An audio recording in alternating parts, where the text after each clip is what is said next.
Assalomu alaykum hurmatli chorvador aka-ukalar. Bu YouTube'ga olayotgan xudo xolasa birinchi videoyimiz. Xato kamchiliklar bo'lsa sizlardan uzr so'ragan holatda videoyimizni boshlaymiz. Bugungi videoyimiz shu o'zimizni mini molxonamizdan bo'ladi.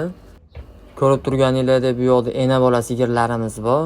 Xudo xolasa niyat qilgan hammaning uyida kamida shunaqa sigirlardan 10 ta boqishlik nasib qilsin.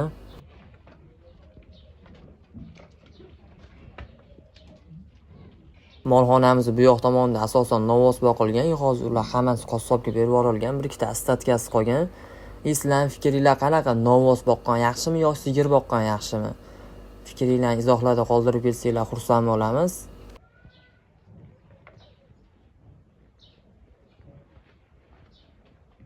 Kanalimizni kuzatib boringlar. Bu mollarimiz qanday boqilyapti, qanday ratsionda boqilyapti, hammasini ko'rsatib borishga harakat qilamiz. Buning uchun sizlardan maksimal qo'llab-quvvatlab tursanglar, like, podpiskalar bosib, xudo xolasa videolarimiz sizlarga manfaatli bo'ladi degan umiddamiz.